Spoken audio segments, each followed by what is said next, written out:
All right. So, good morning, everybody. Welcome to our second class here. I said last week this is not technically a series in terms of cumulative, so there's no expectation that you have any idea of anything that we discussed last week. But given that I'm looking around at the names, and I think most of you were here last week, we can kind of create some interesting points of comparison. And one interesting tidbit, I actually didn't realize this until I spent lots of time, rereading both, Scholem for last week and also Yeshayahu Lebowitz's material for this week, is in many ways you can think of Yeshayahu Lebowitz as the opposite of Gershom Scholem in terms of many ideas that they have about Judaism. And that will certainly become clear halfway through. And even if you have no idea who Gershom Scholem is, that is completely okay. But I wanted to start off sharing my screen and talking about, I think, a singular quote that can probably summarize the next hour. And so if you only have the next 90 seconds to be with us, you can leave after 90 seconds and you will at least have the general contours of what the main point is. So let me share my screen for a second and we will delve into Yeshayahu Lebowitz. So if I had 90 seconds to give this class, don't worry, we're going to go for an hour, probably overtime if it's anything like last week. But Lebowitz's entire worldview can be summed up by this statement. And this is going to take, several slides to unpack. But in its most basic version, and we'll come back to the slide at the end, is his quote that, he says a similar thing numerous times throughout his writing. Just a quick biographic tidbit before we talk about this quote. Lebowitz basically lived the entirety of the 20th century. And so he was born in 1903. He died in 1994. So if we just think about the scope of all of the significant world events that he lived through, similar to Gershom Scholem last week, this is World War I, World War II, the Holocaust, founding of the State of Israel, 1967 war, right? So we're talking about some of the most magnificent events, right, both negative and positive, really in Jewish history over the last 2,000 years. And yet Lebowitz, as we'll soon see, was fiercely anti-historian. And, it doesn't mean that he denied history, but he was very against contextualizing Judaism within history. And we'll get to why in a second. And so just to unpack this quote, Lebowitz writes, Judaism as empirical fact, as a living entity, is the acceptance of the yoke of Torah and commandments and its observance at any time and in any circumstances. So Lebowitz's entire philosophy is going to be what some call existentialist. Others want to call him sort of a neo-Kantian Jewish thinker, right? That's just fancy for saying, right, Judaism is all about, one's duty or obligation. And Lebowitz, again, for Yeshayahu Lebowitz, and one of the reasons why he's become such a well-known and controversial thinker, is he had a very narrow particular view of what Judaism is and should be, and anything that digressed, he considered that to be not just an incorrect opinion and maybe we have a different opinion, he actually considered it to be fundamentally not Jewish. And again, that'll take a couple of slides to unpack. There's going to be ideas here that, probably people might either strongly agree with or strongly disagree with, and that's all part of the fun. So let's just talk about his biography, and then we'll paint the picture of his main ideas. He was born in Latvia in 1903. He was born to a both religious family and a Zionist family, and so a very early religious Zionist family. This was quite rare for 1903. In the year 1903, in Eastern Europe, there were not a lot, but there were several Zionists, right? This is where many early, right, Leon Pinsker, who was one of the earliest Zionist thinkers, in 1980, he's writing books about Zionism, 10 years before Herzl. That's where he was. And in Eastern Europe, there were, a growing amount of Zionists, but most Zionists, even though they might have come from more religious backgrounds, weren't necessarily religious Zionists. Religious Zionism was a very small movement. Again, the leader of early religious Zionism was either Abraham Isaac Kook, or before that, there was the Mizrahi movement. And this was, again, a mentality, a worldview that attempted to fuse Zionism with religious Judaism. And this is a worldview that Lebowitz grew up with, and he's going to radically depart from. He was probably the most fierce critic of religious Zionism really throughout Israel's history, and we'll get why in a second. He ended up dying again in 1994 in Jerusalem, and he went down as probably one of the most famous thinkers in Israel's history. In 1993, just a year before he passed away, he was nominated to get the Israel Prize, which is a prize given to top professors or thinkers throughout Israel, there was immediately a boycott of the Israel Prize ceremony by many people, including then Prime Minister Yitzhak Rabin, because at that time Yeshayahu Lebowitz had such controversial views that many in the Israeli public thought that he should not be given the Israel Prize. And so this started a massive public debate in Israel. And again, you'll see why in about 40 minutes he was so controversial, but just to, whet your appetite. And Lebowitz ended up, a couple days before they had to make a decision as to whether or not they were going to give him the prize, he decided, you know what, I'm just going to pull my name out of the running because I don't want all this controversy. And so he made a quite the mark on Israeli public. His education, and this is back still in Europe, he was sort of somewhat of a multidisciplinarian. He studied chemistry, medicine, and philosophy. And the thing that I love about Yeshayahu Lebowitz is that he was neither rabbi nor Jewish studies academic. And so it's incredible. And this is perhaps only a type of person that could exist in Israel, right? Not so much America, a popular theologian and religious leader in Judaism that is not coming at it from any quote unquote institution, right? So if you think about, most Jewish leaders come from institutions, right? So they're either the rabbi of a community, they went to rabbinic school, or they are some Jewish studies professor, right? They were coming through some institution and now they're a professor. Lebowitz came totally from the outside. He was a professor, right? He immigrated to then British Mandate Palestine in 1935 and became a neuroscience professor at Hebrew U. Again, nothing to do with Jewish ideas, but he was clearly very interested in Judaism and Jewish ideas. And so he started to, again, you can think of it the modern equivalent to podcasting, right? He started to go on a series of radio shows and he would give lectures, and then he eventually started a weekly show where he would do this public question and answer. So people all throughout both Palestine, right, before 1948 and then Israel post-48 would call in to talk to Yeshayahu Lebowitz about Jewish questions. And by the 1960s and 70s, he became so well known for his Jewish ideas that he started to write books and essays and go around and publicly lecture. And so he started off as sort of a Jewish radio personality. And in the strongest sense, Lebowitz was an iconoclast. And I say this both, right? Iconoclast is just generally means going against the norm. And so Lebowitz was not afraid to criticize basically everyone, right? There was not a group, if we're talking about ultra-Orthodox, religious Zionists, Reform Jews, secular Jews, he had criticism for everybody across the board. And also an iconoclast in the literal sense, right? Iconoclast literally means one who breaks and destroys idols, right? If in some way you could think of, Abraham, right, in our tradition is the first iconoclast, right? Abraham is the person to go around and destroy the idols of his father and of society. And for Lebowitz, he very much used this metaphor of idols as the chief goal of Judaism. In other words, for him, Judaism is all about being anti-idolatry. And it turns out that Lebowitz thought quite a number of things falls under the rubric of idols. So we'll get to that in a second. And he was staunchly Maimonidean. So Moses Maimonides, the great 12th century philosopher, right, grew up in Spain, then eventually immigrated to or had to flee Spain through North Africa to Cairo.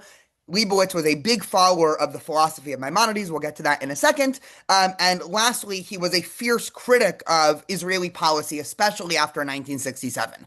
And Yeshayahu Lebowitz was one of the first and most vehement voices right after the Six-Day War that Israel has a binary choice to make, essentially, for its future. And Israel must give back the territories. We'll talk about how this goes into his wider philosophy of Judaism in a second. And when it became clear that Israel, through the 1960s and 70s and up until now, were not pulling back from the territories and instead building settlements, he became more and more a vehement critic of both Israeli policy, but specifically the religious Zionist settler movement. And again, we'll get to all of this at the end. So this is a brief snapshot of his biography. Let's get into some of his ideas. Like always, any thoughts, questions, or comments, feel free to interrupt me. But lots of good thinkers, try to divide the world into two parts, right? We saw last week with Gershom Scholem, he had a dialectic view of Jewish history, right? You have the for Scholem last week, he has the tradition, right, which is Jewish law and, right, everything we consider to be sort of normative Jewish practice. And then on the opposite side, you have mysticism and revolution and messianism, right? That was the twofold dialectic of Jewish history for Gershom Scholem. For Yeshayahu Lebowitz, it was a lot simpler. And this is going to seem very simple, and we'll see once this is actually applied to Judaism what the far-reaching ramifications are. I meant for this to go one by one, but we can just pop all of this at once. For Yeshayahu Lebowitz, the twofold reality of the world is that everybody has a choice to make. You can choose God or you can choose nature, right? There was no in between. So it's not that you can have a little bit of both. And what does this mean? For him, Lebowitz associated anything that wasn't God is idolatry, right? So it's not that there are some things that are somewhat godly and everything like that. For Lebowitz, he was a fierce defender of this idea of the goal of Judaism is to choose God over nature / idolatry. But the problem for Lebowitz, and this will get into some of his ideas, is you actually can't know anything about God, right? In this vein, he was very Maimonidean-like. We'll see on the next slide how Maimonides / the Rambam, he had a very specific view of God that practically meant you can't say anything about God, right? It's highly counterintuitive, but it is the cornerstone of Maimonides' philosophy is that God is unknowable. And Lebowitz agreed with Maimonides, and he thought that you can't actually say anything about God, right? To say something about God is to personify God, which is another way of saying idolatry. And we'll unpack that a little bit more on the next slide. But for Lebowitz, because the choice of reality is between God or idols, right? The obvious solution is we want people to choose God. The only thing we could do to quote unquote serve God is halacha, is Jewish law. And he is going to, again, Jewish law and keeping of halacha, right? Just to go back to the first slide at the very beginning, for Lebowitz, Judaism is halacha, right? It's not that Jewish law is a part of Judaism. It's not that, oh, it's nice when Jews keep Jewish law. For Lebowitz, Judaism is nothing but practicing halacha and serving God. And we can see, right, just through many of his quotes, right, he has a quote from an essay in 1970 where he says, from the standpoint of religious faith, the Torah and the entirety of Holy Scripture must be conceived of a demand which transcends the range of human cognition, the demand to know God and serve him, a demand conveyed in various forms of human expression, prescriptions, vision, poetry, prayer, thought, and narrative.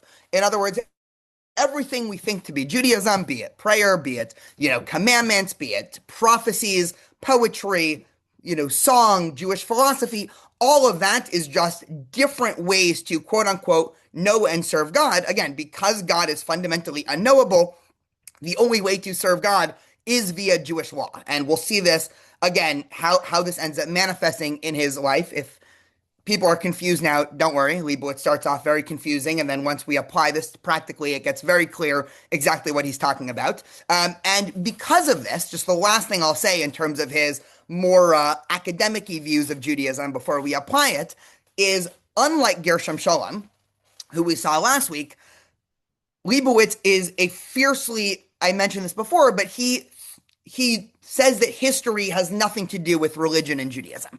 And so again, this was a major debate that took place throughout really the last 200 years of Judaism, right? You can think of this as sort of a meta debate, right? This is also a debate in the Jewish community today, right? How central of a role does history have to what we consider to be normative Jewish practice, right? Another way to say that less jargony is, does it matter if one can say, well, this ritual developed because of this idea, or it's clear that the Talmud is a 600-year product of humans debating, or, oh, it's clear that the only reason why Judaism says X, Y, and Z is because of this historic artifact, right? That was clearly Gershom Scholem's view, and that was the view of, I would say, most non-Orthodox thinkers over the last 200 years. And this makes sense, right? If one thinks that Judaism is a dynamic, evolving, changing system, right? In other words, if Judaism has a history, right? The study of history is just the study of how things change over time. So if Judaism has a history, that's another way of saying Judaism changes. That's another way of saying if Judaism changes, if we want to make additional changes, we are not departing from Judaism, we are continuing Judaism, right? It's a very simple argument, right? This argument starts off in Western Europe in the 1800s, people like Abraham Geiger, who eventually founded the Reform movement, right? This was the entire impetus for the Jewish Reform movement, right? Judaism's clearly reformed itself in the past, so our continuing to reform Judaism is not departing from Judaism, it's actually keeping with Judaism, and it's the people who don't want to evolve Judaism that are actually departing from Judaism because they are trying to stagnate something that's always been changing, right? It's like, if a river's always flowing, it's the person who builds the dam and stops the river from flowing. They are the ones going contrary to the river's nature, not the ones allowing the river to continue to flow. So Lebowitz is going to fiercely reject that idea. And again, Lebowitz is considered to be an Orthodox thinker, even though he was very off the beaten path for the Orthodox community. But he very strongly argued that historic events have no religious significance or bearing on Judaism whatsoever.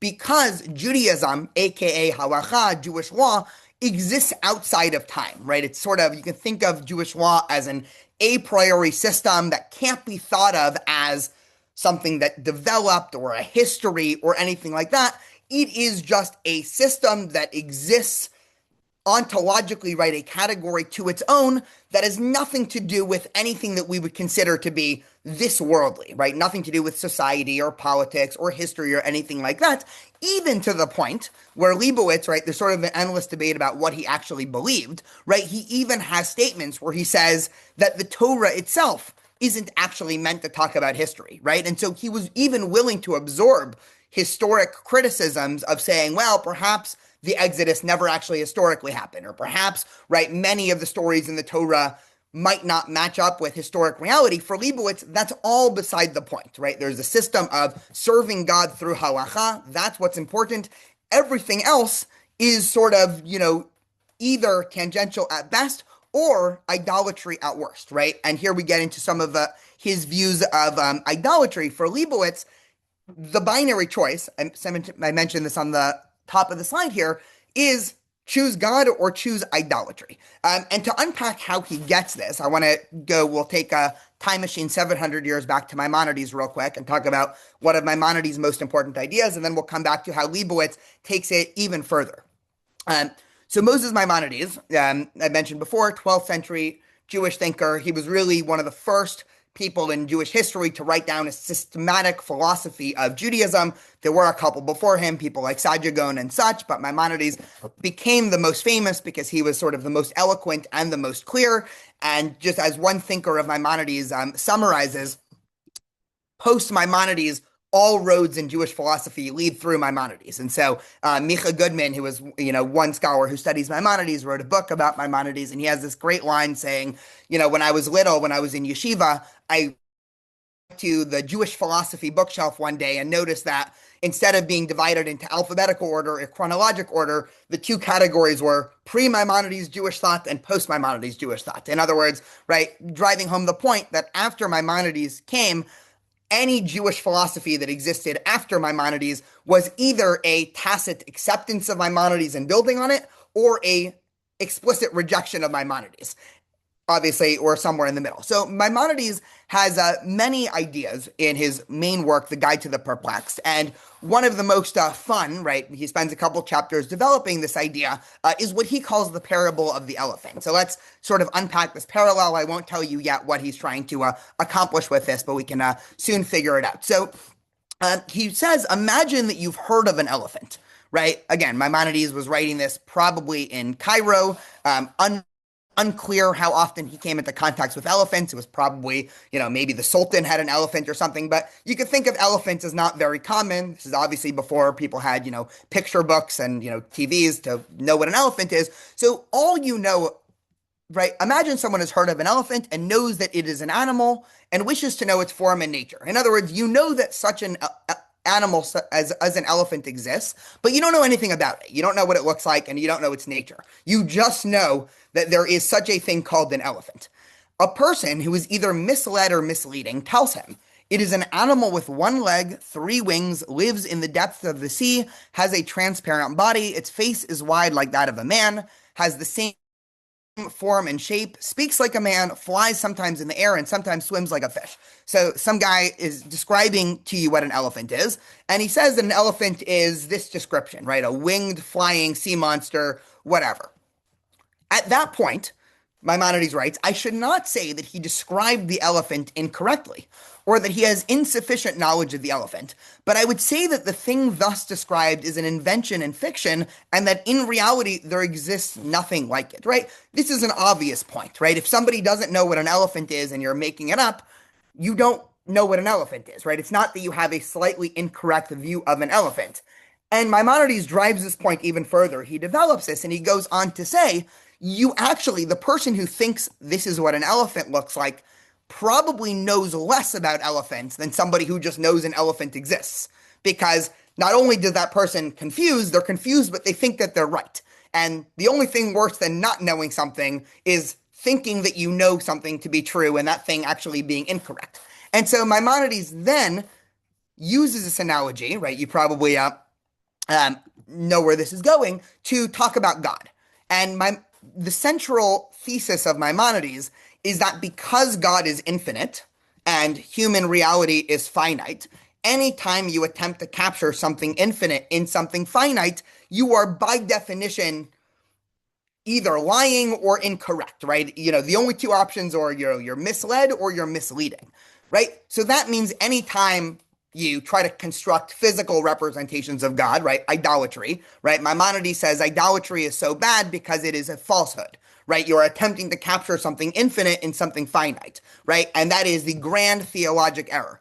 Maimonides goes on to say that actually anytime you describe God, you are also committing idolatry, right? So for Maimonides, if I were to say God is very kind, what Maimonides would say is I have a human conception of kindness, right? That is based on my experience as a finite human with other finite humans.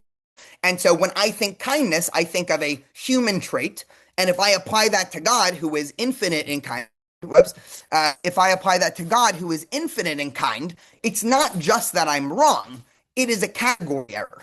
Maimonides, anytime you try to describe God or say anything concrete about God, you've actually removed yourself more from God. And so Maimonides comes up with this theology that's now known as negative theology, where he teaches you can only know God by negations, right? So I can know about God that God is not physical. I can know that God is not human-like. I can know that God is not the human attribute of kind. And through that, you can come up with, obviously not a conception of God, because God is infinite, but you can start to know more about God than obviously somebody who thinks that God is a winged sea monster who's flying around, right? That person is totally confused. I saw somebody writes the Dunning-Kruger effect, right? I think Maimonides would very much agree with that framework. So for Maimonides, then, again, we're still on Maimonides, and we'll see how Yeshayahu Lebowitz takes this to the next level. Maimonides is pretty explicit that the entire goal of Judaism as a philosophic system, again, Maimonides describes Judaism as a philosophic system, is Judaism's goal is to eradicate idolatry. And for Maimonides, idolatry is not just, again, the incorrect worship of, some sticks and stones thinking that it's God. Idolatry also comes with negative moral repercussions and everything there. We don't have time to get into that. But for Maimonides, right, he writes explicitly, the first purpose of the law, in other words, halacha, is to remove idolatry and wipe out its traces and all that belongs to it, even its memory and everything that leads to carrying out some action connected with it. And much of the Guide to the Perplexed, it's a massive work. Maimonides actually spends going commandment by commandment and painstakingly showing how every single commandment can actually be understood through an anti-idolatry lens, right? It's quite the interesting work, right? Some of his answers are better than others in terms of overall thesis for Judaism. But Yeshayahu Lebowitz, again, as a Maimonidean, right, a follower of Maimonides, is going to agree with Maimonides and push it to the next level. So Lebowitz is going to build up an argument about Judaism, and he's going to make a couple of claims. And we can start to unpack these claims at the end of the slide. One, he says that if you do something Jewishly, other than pure halachic obligation, that is not Judaism. And perhaps even worse, that's idolatry. And you might say, okay, interesting, but what are the ramifications here? The ramifications are actually very far-reaching, and a couple of implications of this idea is one, Lebowitz was extremely against the realm of thinking called Tamei HaMitzvot, or in English, reasons for mitzvot. In other words, a big part of Jewish scholarship throughout the last 1500, probably even more, right? The Talmud also engages in this, is trying to say, well, we have a lot of commandments, right? Kosher and Sabbath and holidays, and, there's hundreds and hundreds of halachot or laws in Judaism. There's probably some rational ordering to these, right? Some of them are probably easy, right? I'm guessing it doesn't take a genius to come up with why Shabbat seems like a good idea, right? Who doesn't love a day of rest? It's a day for workers to take a break, a day to engage in family, a day to not be worrying about tilling your field or answering your email and being with your family, right? So some of them are easier. Some of them obviously are harder, but that didn't stop many Jews throughout history from speculating as to what are probably the reasons for this.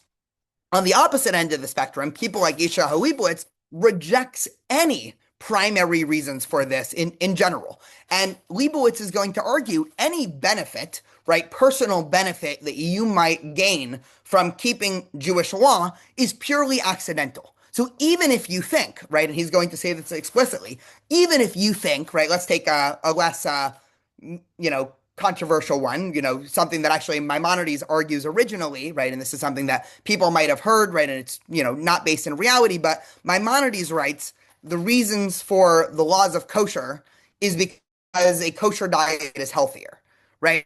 And so Maimonides makes an argument as to, pigs are dirtier and they carry diseases. And so the Torah wants people to be healthy because it takes a healthy mind to be able to reflect on the nature of reality. And so therefore the Torah is very smart and says, do not eat pig because you're going to have less time to, follow your purpose in life if you are sick, right? Okay. And this started a 1,000-year series of arguments of people trying to say, okay, maybe the laws of kosher are actually for health reasons or for helpful social reasons, or now there's sort of a modern liberal Jewish version of this, of the laws of kosher have to do with, ethical behavior towards animals. Lebowitz would say any of those reasons, right, that is purely accidental at best. And he writes as follows. He says, every reason given for the mitzvot that bases itself on human need, be they intellectual, ethical, social, or national, voids the mitzvot of all religious meaning. In other words, the second that you try to explain anything in Judaism according to anything this worldly, right, philosophy, ethics, society, or national, in other words, politically, right, you are essentially saying that this religious value in Judaism isn't actually a religious value, it's a value to be found in nature, right? And again, for Lebowitz, who creates this dichotomy, you either have God or nature. The second you are giving any natural, right, or this worldly explanation for something in Judaism, you are now departing from God, right? You cannot have both, right? Someone might say, right, and a question you can ask is, well, why can't I have both, right? Let's say I celebrate Shabbat, both because I think God wants me to stop working on Shabbat, and it's really nice to be able to spend one day a week where I'm not checking my phone every 20 minutes.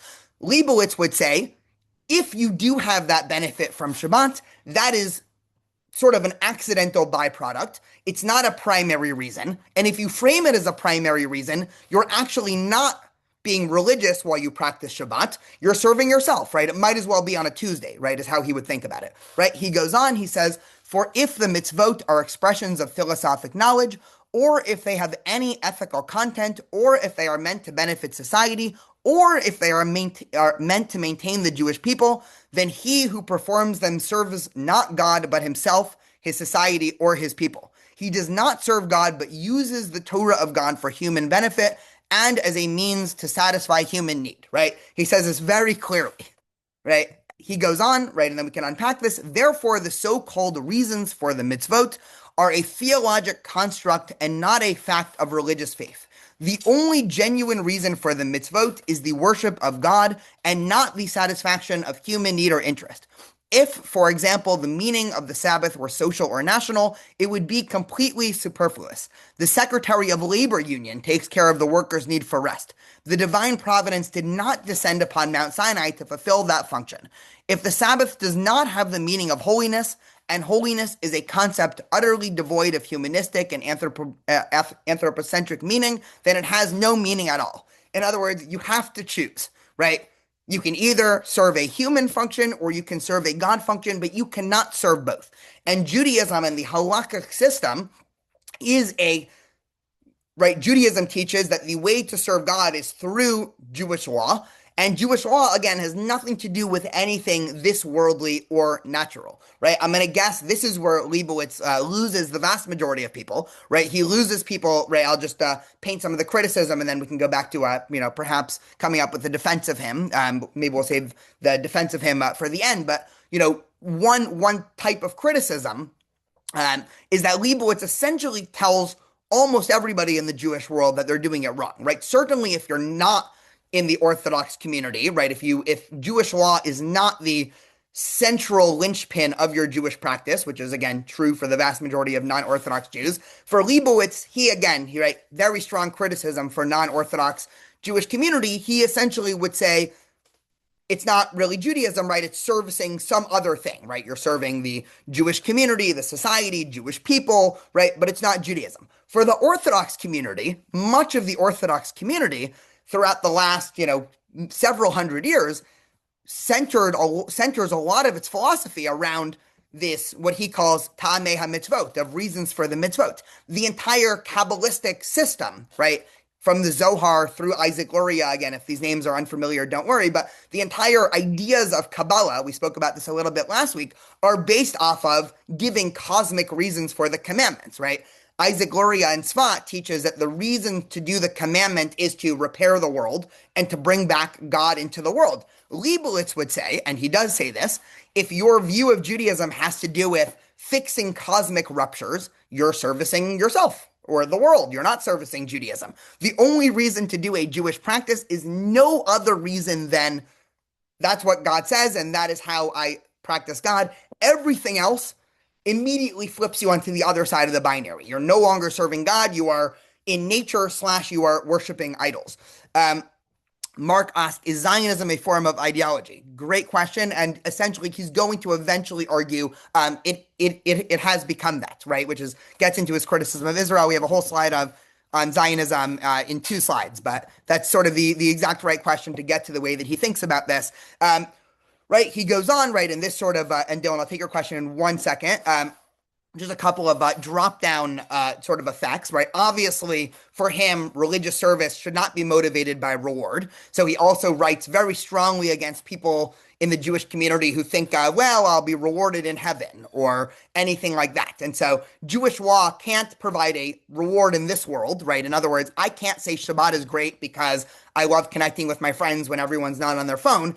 And I can't say Shabbat is great because, I'll sacrifice some fun in this world, but at least I'll, have some more brownie points in Olam Haba / heaven. For Lebowitz, again, both of that is you are not serving God, you're serving yourself. He goes on, right? For him, right, there's also sort of naturally follows, but just to paint the repercussions, for him, Judaism and ethics have, right, they are completely separate domains. In other words, you can't think of Jewish law through the realm of ethics. But if Jewish law was reducible to ethics, or if you think of Jewish law in an ethical paradigm, you're actually, again, not serving Jewish law, you're serving this human thing called ethics. And so, again, just to give the kosher example, if one were to say, well, I keep kosher because I think it's a more humane way to slaughter animals, Lebowitz would say, well, you're not actually keeping kosher, right? Right? He didn't deny ethics, right? He doesn't say ethics aren't important, but he would say you don't need God for that, right? You can be ethical, right, outside of God, right? You don't need religion to be ethical, right? And so Lebowitz, interestingly enough, right, the vast majority of sort of defenders of religion in the 20th century made some argument akin to, religion helps people be more ethical, or religion preaches, right, ethics, and without religion, right, people would be sort of devoid of morals. Leibowitz, in some sense, thinks those things have nothing to do with each other. You're talking about two different axes of reality, right? There's the religious axis and then there's the ethical axis, and these things have nothing to do with each other. Religion and halacha should be followed if it's ethical or if it's not ethical, right? It has nothing to do with the ethical. And for him, unsurprisingly, right, and where Leibowitz is at is sort of most interesting, right? I won't say controversial because it's certainly not his most controversial, but his most interesting opinion comes out in discussions of the Akedah, right? So just a quick reminder, right? The 22nd chapter of Genesis, right? Abraham is commanded to take his son Isaac onto Mount Moriah and to offer him as a sacrifice, right? At the very end, God, right, says not to do it. And this story, understandably enough, gets a lot of ink is spilled in Jewish history understanding the story. And most Jewish interpreters from the Talmud through medieval Jewish scholars all start off with the story with the point of the story seems to have a lot of tension, right? What's the tension, right? The tension is between religion and ethics, right? Should Abraham do it? Perhaps Abraham should even be criticized for not telling God, no, God, you're crazy, right? And this is actually how the Talmud, right? The Talmud doesn't explicitly draw that out, but the Talmud and medieval rabbis seem to be very, very confused and upset, so to speak, about the Akedah. Leibowitz flips this on his head. Leibowitz has a very provocative essay where he says two things, right? You might remember, and this is getting into a little bit of Genesis 101, and then Dylan, I totally forgot to take your question, so I'll do it in 1 second. Right, the knowledge of the book of Genesis was not a prerequisite for this class, but I'm going to assume most people here have heard most of the main stories. So what Leibowitz is going to say is 4 chapters before the Akedah, you have the other famous story with Abraham, where God tells Abraham he's about to destroy the cities of Sodom and Gomorrah. And what does Abraham do? Abraham stands up to God, right? This is sort of an incredible moment in the Torah, and Abraham tells God, is the ruler of the earth not going to act just? And most of us, including, I'll argue myself, and most Jews throughout history, have said this is an incredible moment because Abraham is embodying the ethical part of being a religious thinker, even so much that he's willing to criticize God for doing something not ethical. What does Leibowitz say? Yeshayahu Lebowitz says this was actually Abraham's mistake. Abraham's mistake was mixing up God's will with the ethical. And this was a mistake that if Abraham was going to be the father of the Jewish people, who their entire sense of identity is going to revolve around following God's will, aka halacha or Jewish law, Abraham had to be taught that in Judaism, we don't mix the religious and ethical because that is muddying the God and the nature components, and those must be kept separate. Therefore, the only way for Abraham to really internalize this message is to do the thing that we would consider to be the most unethical possible, aka child sacrifice. And only when Abraham agrees to do that, foregoing the entire ethical part of his brain, that's when Abraham is sort of right for being the father of the Jewish people, right? And he quotes many biblical proof texts, right at this moment, right after Abraham agrees, that's when the angel says, now I know you've done this thing and you deserve to be the father of the nation. And so Leibowitz views the Akedah as this is not a story that has any tension, right? Or perhaps this is a story that shows to be religious requires a partition in your brain of religious obligation and everything else. And in this way, right, those who are spent a lot of time thinking about the Akedah, perhaps the most famous interpretation came from the Danish Christian thinker Søren Kierkegaard. And Kierkegaard had a very famous interpretation. He wrote a whole book about the Akedah called Fear and Trembling, where he writes the entire point of this story from a Christian perspective is that faith must, that religion requires a leap of faith, right? So it's just at the moment where it seems the most absurd that religion requires you to go beyond that. And so in the Christian world, that means faith, right? Christianity is much more faith-centric. In Judaism, that means halacha or action. And so he gives the Akedah a what many scholars call a Jewish Kierkegaardian reading, right?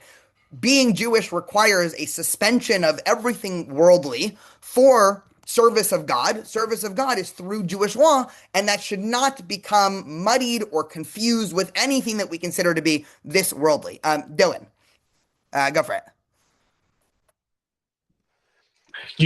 I was just curious, you particularly when we talk about like the Rambam, um, when we he talks about like the 13 principles and kind of how humans can't ever really understand God, so we try to put God in like human words, and so I was just so would our guy here reject that completely? He would say that there's really no way to understand God ever.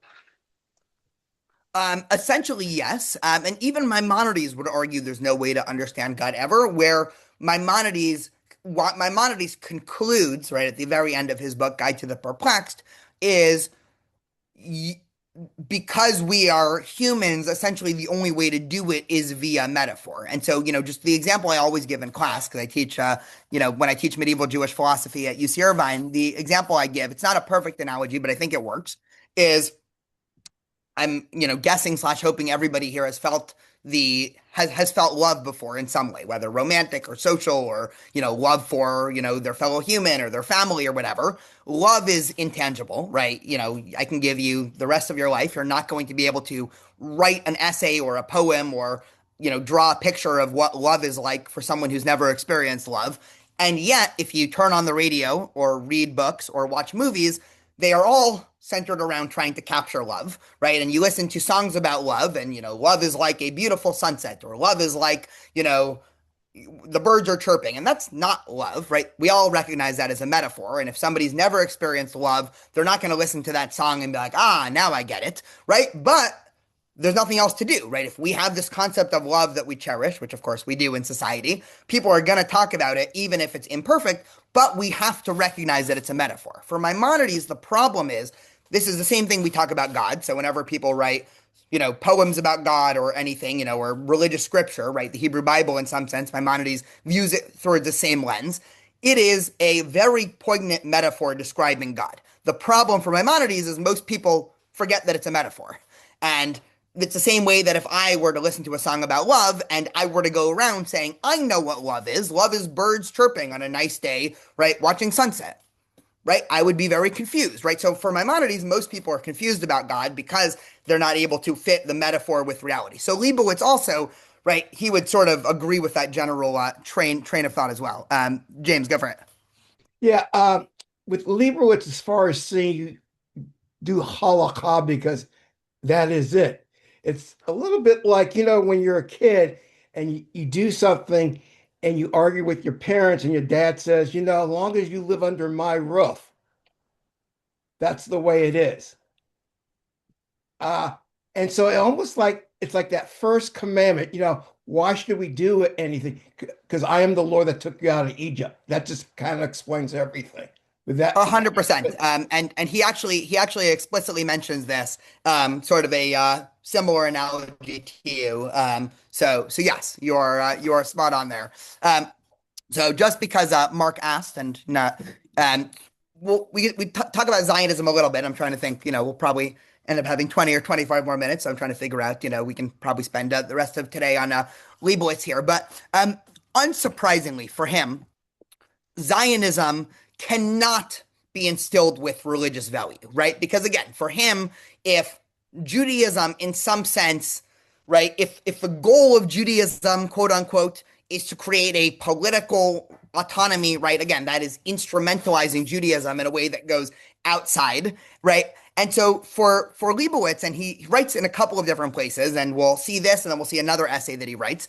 He writes in the 1970s and is an essay about Zionism. And what was great about Leibowitz, he was very blunt. He didn't mince words. He didn't have to read between the lines. So he writes, Zionism is the expression of our being fed up with being ruled by goyim, right? Just, probably the most precise definition of right. Everyone always debates, what is Zionism? For Leibowitz, Zionism is Jews are fed up with being ruled by people who aren't Jewish, right? He goes on, he says, I am aware that this we does not extend to all Jews. Still, it is the motive shared by Zionist Jews who differ widely in their human values and their conception of Judaism.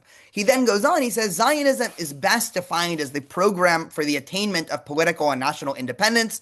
Now that this has been attained in the form of a sovereign state, Zionism consists in the effort to maintain this independence. This is the function the state of Israel performs for the Jewish people, in addition to inspiring the fear of authority, as does every system of government to maintain peace and tranquility. This is where, right, so all of that, pretty uncontroversial, right? Zionism is Jews needing a state, right? He then goes on, he says, more than that should not be expected from any state. The values people wish to realize, whether general humanistic ones like the idea of a model society, or specifically Jewish, such as the prophetic vision and messianic promises, or most authentically, a condition in which the earth shall be full of the knowledge of the Lord, are not the affairs of the state. Their realization is a proper object for the aspirations and striving of individuals and groups within the state, but it is outside the sphere of action of the executive and administrative apparatus of state coercion, which can never be the suitable instrument for the implantation of these values, right? So for him, he stays very consistent in his thinking about Israel and Zionism, right? He was a Zionist, right, even till the very end, even once he became a vehement critic of Israeli policy. And for him, right, he comes down on the side of what we would call, political Zionism, right, eventually. Again, he started off as a religious Zionist. This is clearly a very anti-religious Zionist sentiment in this paragraph, because he says Israel should not be confused with any wider notions of purpose and reality and spreading monotheism or spreading, Jewish ideas or anything like that. Zionism is a human-centric thing, right? Humans need a state, just the same way, it's very important that I remember to pay my electricity bill this month, and I should not confuse my electricity bill with having ultimate religious significance, right? That would be sort of a category error. For him, it's the exact same thing. When Jews think of Zionism with religious significance, this is a very practical thing that Jews need, right? Because, again, fed up with being ruled by, in his words, the, goyim. But if you give it religious significance, again, you're mixing up. You're confused about what religion does. So in his probably most interesting essay, I'm going to share. I was going through. So he has a very famous essay, and it's very short. And I went through yesterday, and I highlighted a couple of key quotes from this that I think would be a interesting thing to do here, so you can see it in the original and not some bullet points. And so Lebowitz writes a famous essay. I think he wrote this in 1971. People can see this, right? I want to make sure I shared my screen correctly. Well, if you can't see it, let me know. And this essay is called Redemption and the Dawn of Redemption. And Lebowitz is going to sort of culminate his understanding and views of both Jewish history and Zionism and fiercely criticize where at least some in the Zionist movement has gone. But he takes a couple of ideas to build this up. And so he starts off this essay, and again, I tried to not highlight all of it, but it's all very good, and I'm happy to send out this. It's only 3 or 4 pages after class today. But he starts off by creating a dichotomy. Again, I think I mentioned this last week, but all good thinkers like to create dichotomies, where he says that in the Jewish tradition, the concept of redemption has 2 distinct aspects, right? So he says Jews talk a lot about redemption, right? Redemption meaning, messianism, right? Here he's going to start to get into similar ideas of Gershom Scholem, right? And he says that there are 2 different types of redemption we talk about. One is a historic redemption. The second is a future redemption, right? For his historic redemption, that is a redemption that's already taken place. What's an example? An example of that is the Exodus from Egypt, right? And as Lebowitz notes, much of Judaism today is talking about the Exodus from Egypt, right? It's very hard to open the Siddur or prayer book or sing Jewish songs, obviously to go through major Jewish holidays without thinking about the Exodus from Egypt, right? This is one of the central linchpins, right? We say it in the Kiddush every Friday night, right? We say it all the time. Yet one of the things that Lebowitz does, right, and this is, only somebody as a iconoclastic of Lebowitz can probably pull this off, he says that the Exodus wasn't actually such a big deal, right? He's not talking about historically. He says theologically, the Exodus was actually lacking. Why? One, he points out a a sort of historic reading, right? When I say historic, I'm using quotations. I'm talking about from the Torah, where he points out that the generation of Jews who left Egypt clearly were still very flawed, right? The obvious example is they immediately go and build the golden calf in their first action after the exodus from Egypt. And so he says, right, the historical evidence indicates that the generation which experienced a miraculous redemption was lacking in faith. Their superficial faith, fruit of a passing experience, did not pass a single one of the tests to which it was put forth. So he says that the Exodus cannot be the central story of Judaism, because if it was, we would have failed the central test of Judaism, right?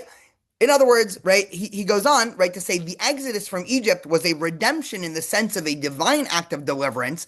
It came short of being redemption in the true sense because it was ineffective in the hearts of men, right? In other words, the exodus was actually a failure for Yeshayahu Lebowitz, right? How can we say it was a failure, right? We can say it was a failure because, as the Haggadah reminds us over and over again, this was all God redeeming the Jews, and the Jews doing nothing, right? The Jews were stubborn, the Jews kept sinning, the Jews kept wanting to return to Egypt, and for Yeshayahu Lebowitz, this represents a mentality of the Exodus actually didn't work, because in order to have true redemption, you both need a redemption from on high, right, God, and also humans to live up for that redemption, right? Lebowitz was a very clever biblical exegete, and he actually notes that, right, there's the language of redemption here, right? So in Exodus 6, there are many times where God describes the Exodus, and we can just read a little bit here. He says, in the four terms for redemption included in the promise of delivery for Egyptian bondage, a clear distinction is already drawn between redemption as an act of God and redemption as a human response, right? God says, I will bring you out. God says, I will redeem you. God says, I will take you to me as a people. But then at the end it says, and you shall know that I am the Lord your God. In other words, redemption is only real redemption when you have both of this. When God redeems you, but also the people come to a knowledge of God. And since after the Exodus, the people had no real knowledge of God, the Exodus was actually an incomplete redemption. He notes, right, and for those that are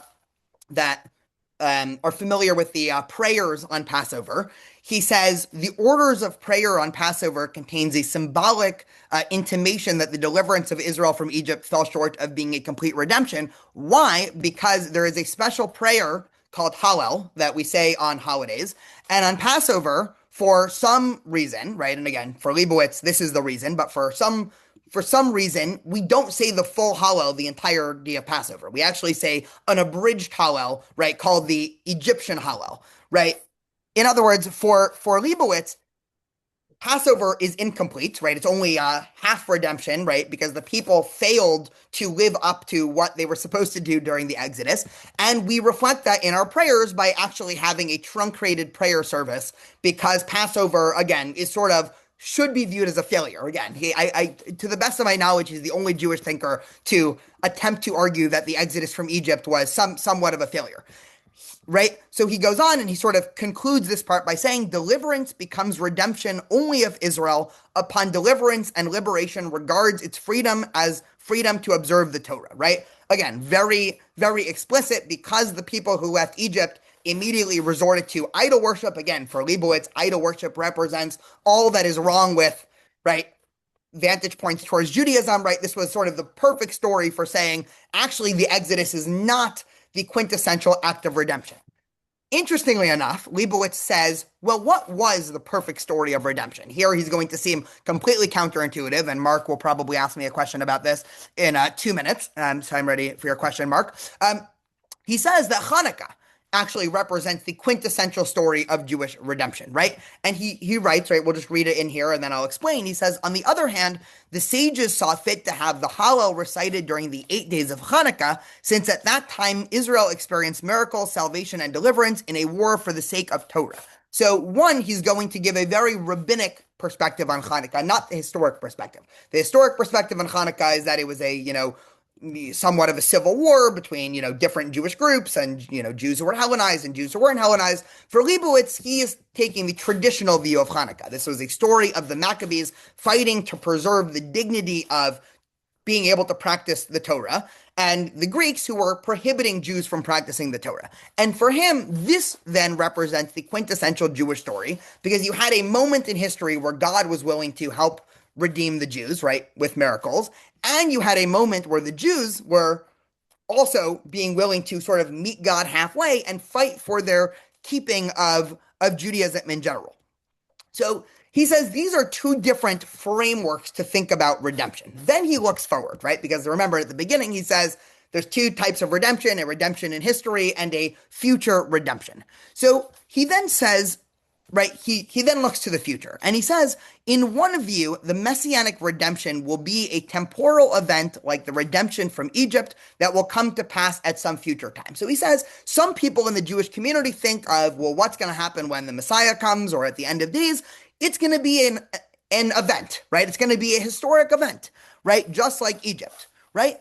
He then says the second view of messianic redemption is direction and goal towards which we must strive, the attainment of which is an eternal task assigned to man, right? He says there's another way to think about messianism, right, and redemption, which is the model of redemption being a historic event is nothing to do with the model of redemption that we think of as messianism. The model of messianic redemption is not something in time. Again, he was a sort of anti-historic thinker, right? So for him, the real redemption, the messianic redemption, cannot actually be a temporal moment. It can't be a moment in time. It is sort of the ultimate end goal to strive towards, but one, he'll say this in a second, that you can never actually reach, right? He goes on, and this is sort of his most famous set of lines. He says the expectation of a temporal redemption is a distinct article of faith without any link to the world of Torah and commandments, which are valid in the unredeemed world. The redeemed world is seen as an alternative to the world in which mitzvot apply. He says, of course, because if you think that redemption is going to be a moment in time, he says this would mean necessarily the abrogation of the Torah, right? The Torah, right, and law does not apply when the Messiah comes. Therefore, it's clear that messianism actually has nothing to do with Torah, right? And so he relegates the Exodus, and he also says, you know, the Messiah that everybody's waiting for, this is an idea, this is not a moment in time, right? And then he looks at, right, we'll just read this, in line, because I couldn't figure out which sentences to underline, because it was all very poignant, and then I'll explain. He says, the view of redemption as a goal is the idea which guides and stimulates the service of God by observance of the Torah, an idea which makes the mitzvot an everlasting task and duty. The redemption is regarded as a reality that always transcends any existing state, which one never reaches, but towards one must always strive. The first conception necessarily creates a tension between the world of halakha and messianic faith. Insofar as messianic redemption becomes the axis of religious life, acceptance of the yoke of Torah and mitzvot becomes subsidiary to it. So he says, if you have the first paradigm, that the ultimate redemption is going to be like the Exodus from Egypt, that's actually not a true redemption. Because again, even the Exodus from Egypt, even a historic redemption, did not create perfection. It created a generation of people who worship the golden calf.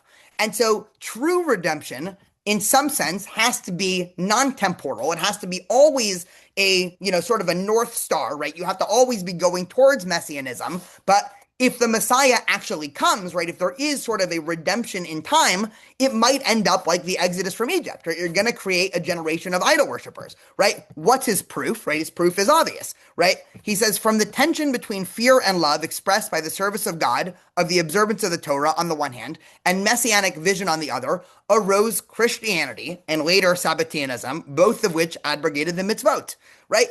In other words, it's obvious, right? Both Shabtai Tzvi, we talked about Shabtai Tzvi last week, the false messiah who Gershom Scholem was actually quite fond of, right? Here's where Lebowitz can be thought of almost a opposite, right? An anti-Scholem. For Scholem, the idea of abrogating Jewish law from Shabtai Tzvi was the beginning of Jewish modernity. This was the sort of winning out of the powers of messianism over legalism of the rabbis, right? So for Scholem, Shabtai Tzvi, right, not all positive, not all negative, but a sort of historic corrective to the Jewish authority of the rabbis. For Yeshayahu Lebowitz, Shabtai Tzvi, right, starting with Christianity and Shabtai Tzvi, he lumps them into two. These were messianic movements where leaders claimed to be the Messiah, and the end result were Jews stopping to keep Jewish law. So of course this is false, right? He says, according to the second view, the Messiah is he who is coming, we shall ever yearn. A Messiah who actually comes is a false Messiah.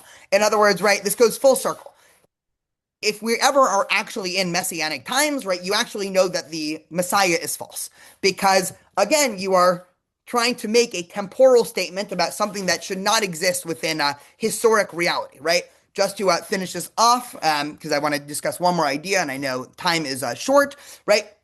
He then talks a little bit, historically, and he mentions, and I'll sort of summarize, he says even the destruction of Jerusalem, right, and the destruction of the temple did not hurt Judaism as much as Shabtai Tzvi. In other words, right, a temple and, right, the mitzvah and the, sacrifices, right, that was bad when that was destroyed, right? We're not happy, but that failed to uproot Judaism even from the hearts of those who despaired of redemption.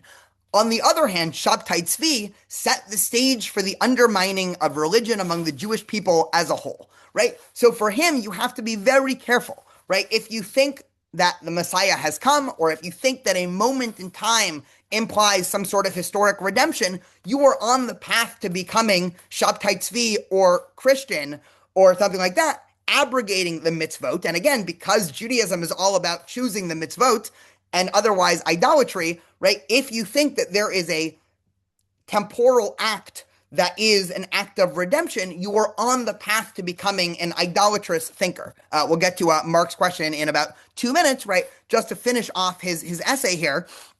He says, all of us, therefore, and this is his final paragraph, having no insight into the designs of providence, in other words, because we know nothing about God, we must exercise utmost caution before proclaiming events of the nature of military victory or national political deliverance as the dawn of redemption or the sprouting of redemption, right? And here he specifically goes after religious Zionists.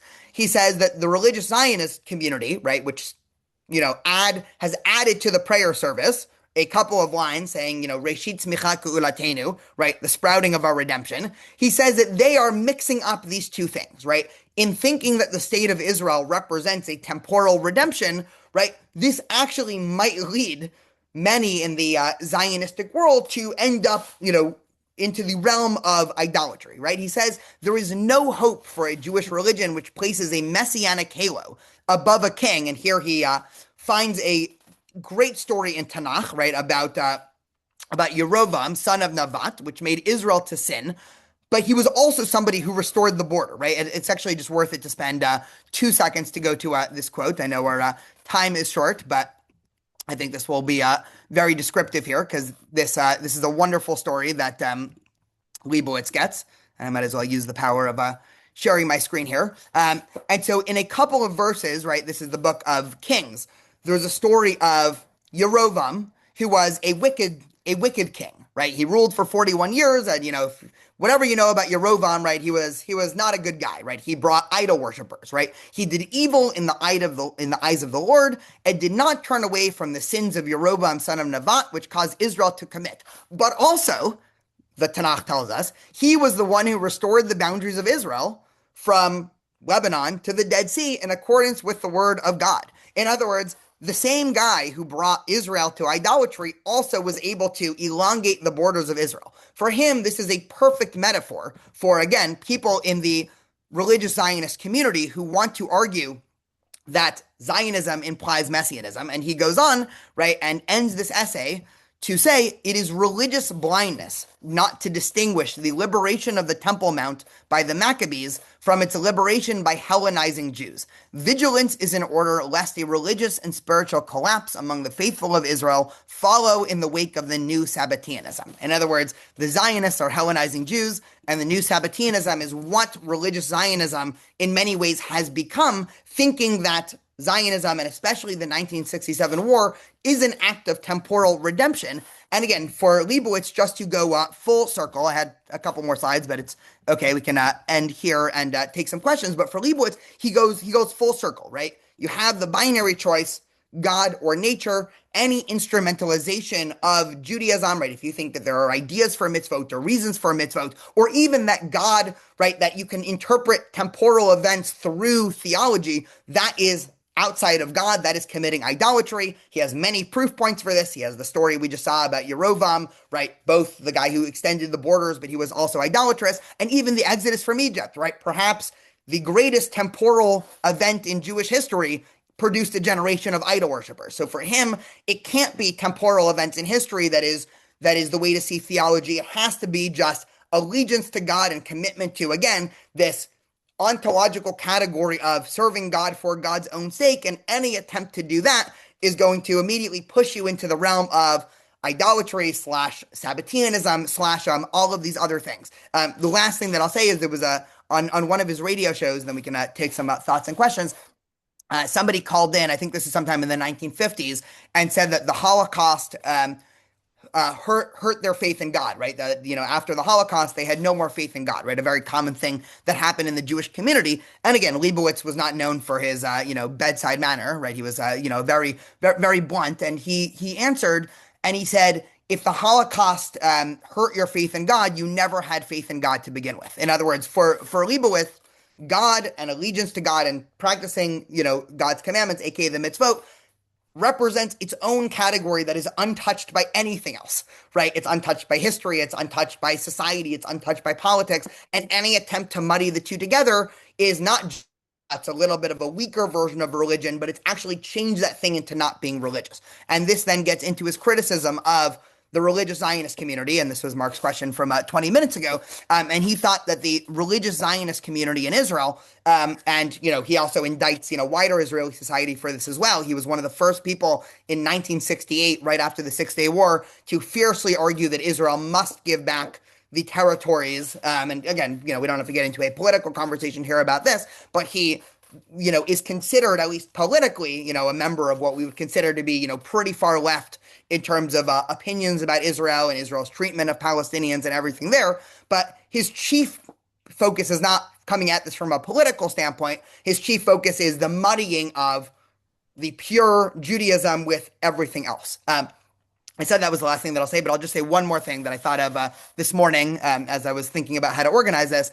I think I was trying to think of, interesting criticisms of Lebowitz. And again, his views are very explicit, so it's very easy to immediately know if you like them or don't like them. And one such criticism, I think, right, is he creates sort of this pure abstract idea of Judaism that might fall into what's called the sort of no true Scotsman's fallacy, right? So, there's the no true Scotsman's fallacy is to say, well, Jews are doing this, but that's not what real Judaism teaches. And historically Jews were doing this. That's not what real Judaism teaches. In other words, for him, the real Judaism exists as a system that throughout Jewish history, almost no Jews were actually following, because all throughout Jewish history, Jews were giving instrumental reasons for the commandments, and they were thinking of God as acting within history. And so Lebowitz creates a type of Judaism that exists completely detached from reality. Lebowitz would say, yes, that's the point, right? He didn't like the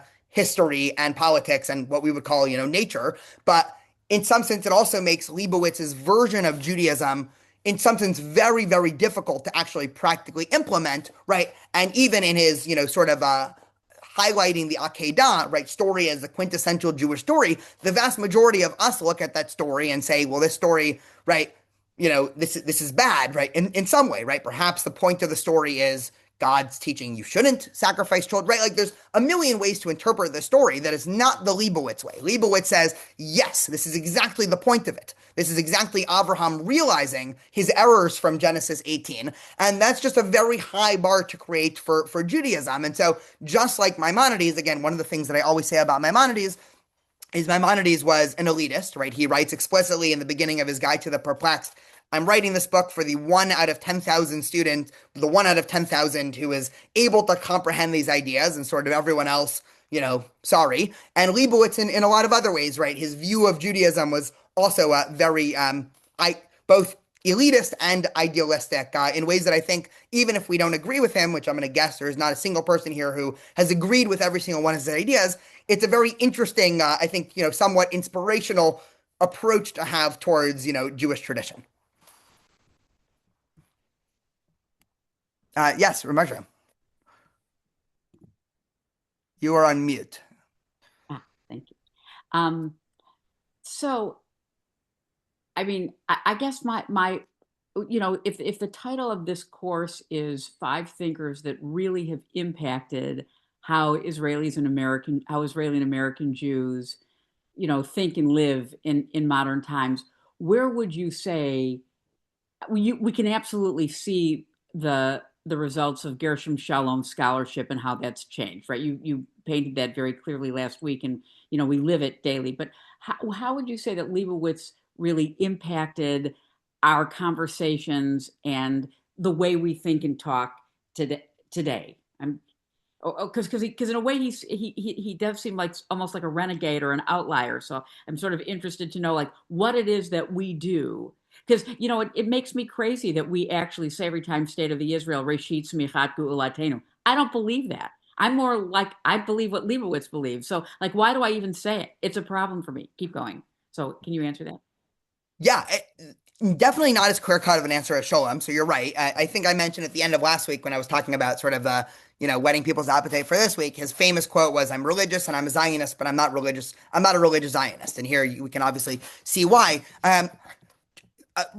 The sort of the real truth, right, or the truth is that Leibowitz is much more influential in what we would call like, I don't want to say anti-Zionist thinking because I think, right, Leibowitz was clearly a Zionist, but in very strong criticism of Israel movements that are coming at it from a Jewish/Zionist perspective. And so the sort of, Israeli, elite left, right, I think very much we're all in some way students of Leibowitz and, just thinking about, again, he was one of the first people, right, in 1968, he calls Israeli presence in the territories, right, he calls it an occupation, and he worries about, the reduction of morality among Israeli soldiers. I think I actually had one quote here at the very end. I'll just read this. I won't share my screen. But he says, a state ruling a hostile population of 2 million foreigners will necessarily become a secret police state with all that this implies for education, free speech, and democratic institutions. And so he becomes sort of, he's called in some other way, in some other areas, he's called the prophet of doom, right? Very much, evoking, stories of, Isaiah running around, saying, if we keep doing this, things are going to collapse in ancient Israel. And so he very much, right? And I think part of the nature of being a prophetic thinker is you're coming from the outside of institutions and criticizing them. And so that's where he's found, I think, his biggest voice. Now, I think the interesting caveat is I think there's very, very few people that would both appreciate his views on Jewish law and also his views on Zionism. So I think that sort of mixture is very interesting. And so there is not a whole movement of, Leibowitz's running around, but I think some of these ideas, and he's often thought about as sort of almost like a interesting pole to think of Jewish tradition. So in every, exhaustive study of the Akedah and Jewish ideas, there's always going to be a chapter on Leibowitz because he just has the most in the story, and in some other ways, the most theological as well. Definitely not in terms of, he didn't radically change everybody's views, but I think, there are definitely bit pieces there. So, yeah. I saw another, or Matthew, did you have a question? Oh, yeah, I guess this, hand up before. yeah, this kind of, I guess, goes into your last video on your YouTube channel, but how would Leibowitz view modern Jewish studies courses which try to tie temporal events or historical context to the Jewish faith? Would he view them as sort of reaffirming people who are Jewish, reaffirming their faith, or would he view it as sort of taking it away from them and casting doubt on it? I don't know if you would say it's casting doubt because again, he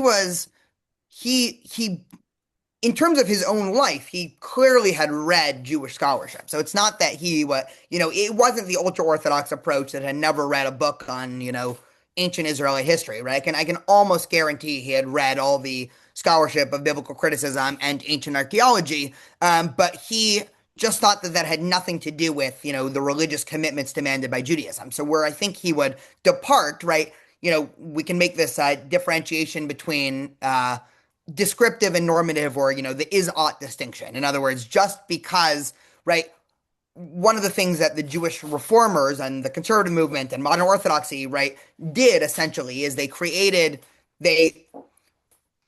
if one were to criticize them, right, this is what Lebowitz would say, they collapsed those two things. So they said, because Judaism did change historically, therefore we should change Judaism, right? In other words, describing something and then going to a norm. What Lebowitz would say is, the fact that Judaism did, or might have changed historically, that has nothing to do with the pure commitments typified by halacha, and you can't, create any connection between, therefore Judaism must, change or evolve in some way. And so he was very against this idea of Judaism changing and evolving, to the extent. So he has so he was actually somewhat of a feminist in the Orthodox community, and he has a famous essay where he talks about woman and halacha, right? And again, he's in the milieu of an Orthodox community here. So he's not, so feminism is not sort of a mainstream idea. I think he's writing this in the 70s. So this is pretty early on in the Orthodox movement for feminism. And he creates a dichotomy between two different types of things that that Jewish feminists are trying to argue for. One he says is great, the other he says is terrible, right? The thing that he says is terrible, so I'll start with terrible, then I'll go to great, is he says that, I'm sort of paraphrasing here, but, and I can also try to find this essay and send it out, but he says, one of the things that Jewish feminists are trying to do is become included in rituals that had formerly, not been meant for women, right? So a famous example, right, tefillin, right? So in traditional Jewish community, right, there's a commandment, right? Again, he was very halacha-centric, so all Jewish men should put on tefillin every single day. In traditional, right, in, Talmudic or halachic Judaism, women are not obligated to put on tefillin every single, right? It's not that they're not allowed to, it's just that there's no obligation. And so for Lebowitz, because the only thing that mattered was the halacha, right? If women are putting on tefillin to feel spiritually more connected to Judaism, or for ideas that are outside of Judaism, such as gender equality, he would say that's not real Judaism, because for him, if Jewish action is reduced to anything you can explain, it's no longer the action. So for him, and he actually explicitly creates a parallel between, he says, listen, there are certain laws that apply to priests and certain laws that apply to non-priests in Judaism, and it's just the same way of just mixing categories.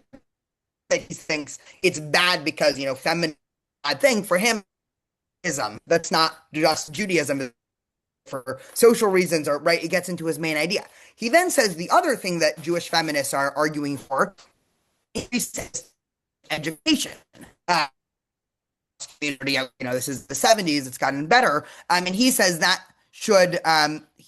increased access to Jewish education should certainly be encouraged. And it's, and it's crazy, right? I'm sort of paraphrasing, but he said it's crazy that in Orthodox institutions, it's not fully egalitarian in terms of the educational system. So he argued for egalitarian yeshivot, or Jewish academies, because he said, the study of Judaism, right, both men and women have to understand, Jewish ideas, because they're both obligated by the halachic system. So that's one way in which he sort of, cuts against the grain on both sides. And again, there are very few people who are going to read that and feel and like both of his claims, but he does stay consistent there.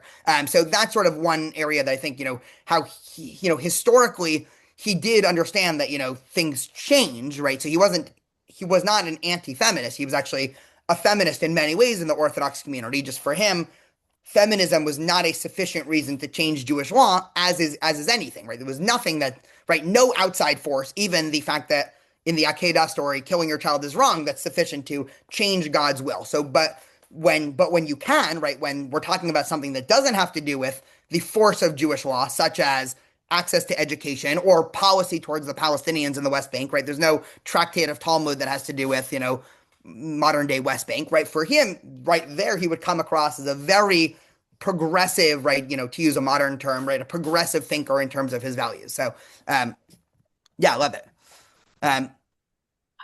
Daniel, I just want to say we're quite a bit over. It was a great class. I'm glad you were here. Thank you all for being here. Thank you to all of you who've been able to donate to make this class possible. If you haven't been able to do that yet, you can go on jewishcollaborativeoc.org/donate and make a contribution. It makes a big difference for us. Daniel's such a treasure. We're delighted to have you. We'll see you next week. Highlights for next week, Daniel? Yeah, so next week we're talking about Leo Strauss.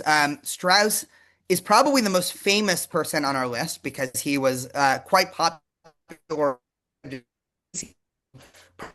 important political theorist of the 20th century. And he also, was one of these people who lived, he was born in the 1800s and in Europe and then, eventually moved to Chicago. But he had some very provocative ideas about liberal democracy that were, because he was a Holocaust survivor and he was quite critical of liberalism. He actually argues in some way that the open nature of the Weimar Republic actually enabled the Nazis to rise to power. So that was sort of his political thinking, right? He's oftentimes dubbed a sort of neoconservative politically. So we'll unpack that. But he was also a deeply Jewish thinker. He has an entire book where he talks about Maimonides and Judah Halevi, and he connects his views of medieval Jewish thinkers to his modern political views in all sorts of interesting ways. And so he's quite an interesting thinker. And again, it'll be the same thing, right? The point is not to agree or disagree with everything. It's to sort of understand how thinkers understand, right? In this case, it's both Judaism and politics. And he actually did have a pretty large effect on, again, not just the Jewish community, but I would say, American society writ large. He's probably, top 10 most important political theorists of at least, modern American history. So should be very interesting. And thank you very Very much. exciting. Thank you so much. Great. Good to see all of you. Hope to see you next week. Take care.